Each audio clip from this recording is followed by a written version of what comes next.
Hello everyone, I am going to show you how to find the value of the discriminant of a quadratic equation and how to describe the nature of the roots of the given quadratic equation.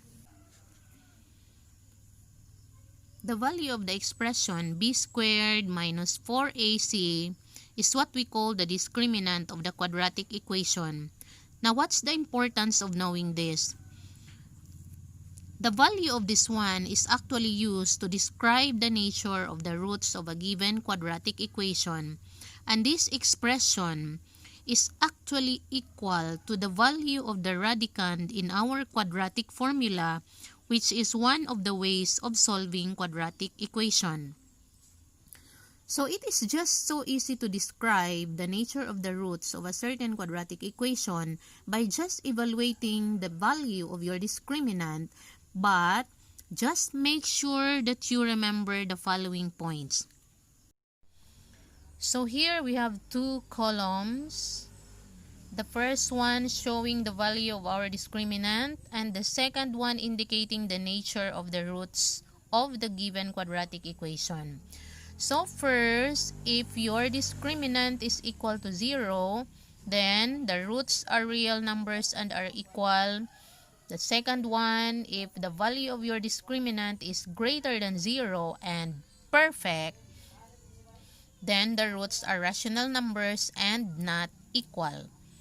The third one, if the value of your discriminant is greater than 0 and not perfect, then the nature of the roots are irrational and not equal. Then the last, if your discriminant is less than 0 or say negative numbers, then the equation has no real roots. Now, let's find the value of the discriminant and describe the nature of the roots of the following quadratic equations. 1, we have x squared plus 2x plus 1 is equal to 0. 2, we have x squared plus 6x plus 5 is equal to 0. 3, we have x squared plus 6x plus 3 is equal to 0. And 4, we have x squared plus 5x plus 10 is equal to 0. Now, let's do number 1. We have x squared plus 2x plus 1 is equal to 0.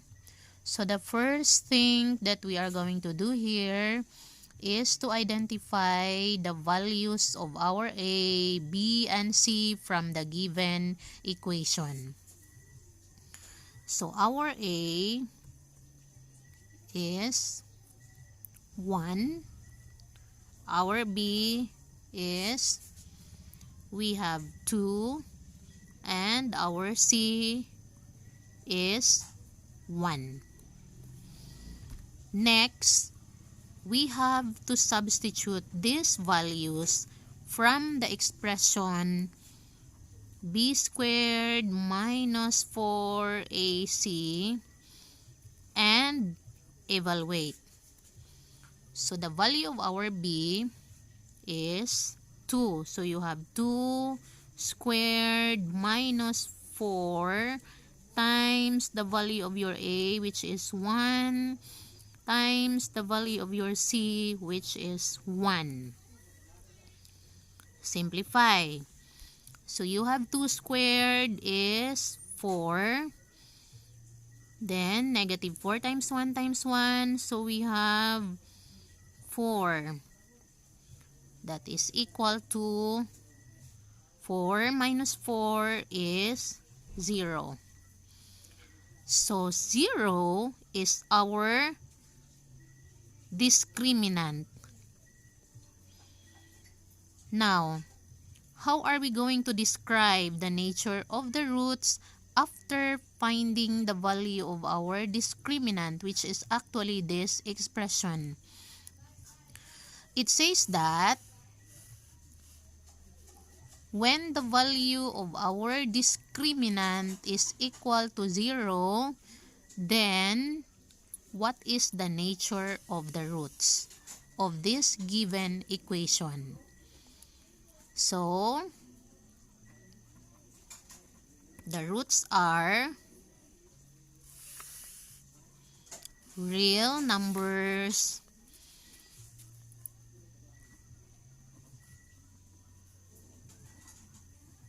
and are equal.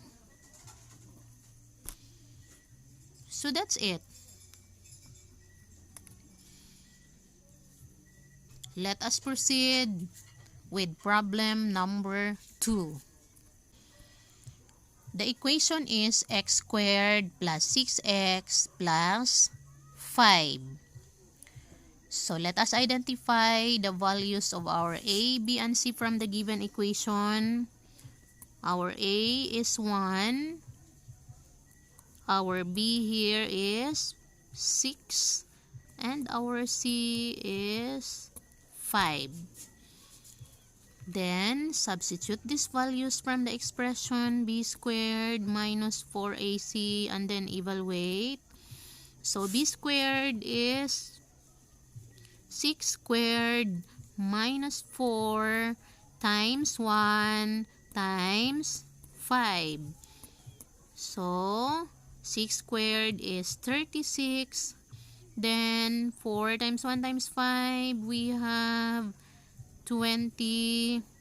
Then, simplify. 36 minus 20 is 16.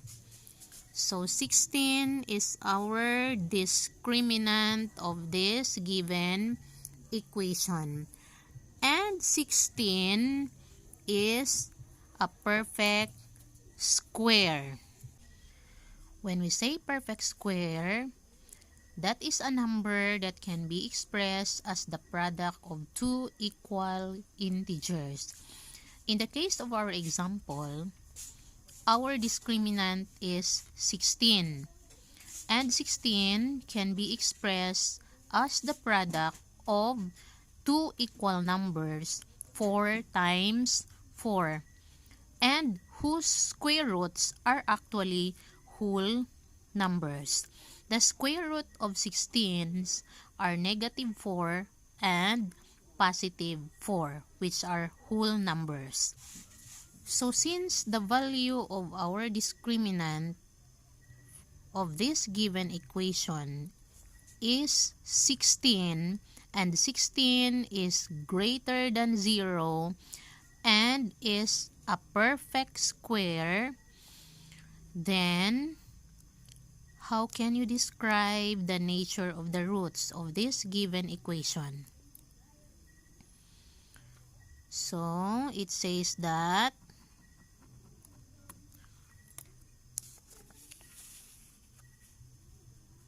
if the value of our discriminant is greater than 0 and perfect, then the roots are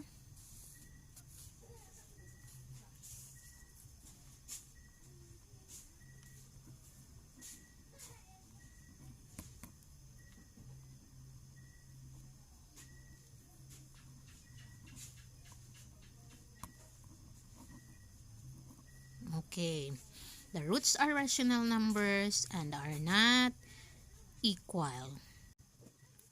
Number 3 problem. We have x squared plus 6x plus 3 is equal to 0. Let us identify the values of our a, b, and c from the given equation. So our a is 1, our b is 6, and our c is 3. Then substitute these values to the expression b squared minus 4ac and then evaluate. So b squared, we have the value of our b is 6. 6 squared minus 4 times the value of our a is 1 times the value of our c is 3. Simplify, we have 6 squared is 36. Then you have 4 times 1 times 3. You have negative 12. Then, find the difference. 36 minus 12 is 24. So, 24 is the discriminant of this quadratic equation. X squared plus 6x plus 3. Now, try to examine closely the value of the discriminant, which is 24. If we are going to take the square roots of 24, it's not actually whole numbers. Let's see. So we have 2 times square root of 6. This is the roots of positive, negative. So it's not actually perfect. So since our discriminant is still greater than 0 but not perfect, then how are we going to describe the roots? The roots are irrational and not equal. Example number 4, last problem. We have x squared plus 5x plus 10 is equal to 0. So let us identify the values of our a, b, and c. Our a is 1. Our b here is 5. And our c is 10. Next step, we have to replace these values or substitute these values to the expression b squared minus 4ac to get the value of our discriminant. So we have 5 squared minus 4 times 1 times 10. Simplify. 5 squared is 25. The negative 4, 1 and 10 multiplied together, we have negative 40. So find the difference.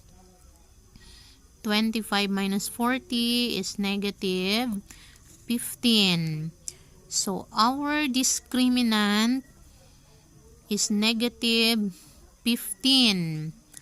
So what does it says about the nature of the roots of this given quadratic equation if the value of your discriminant is negative or less than 0? So the nature of the roots in this given quadratic equation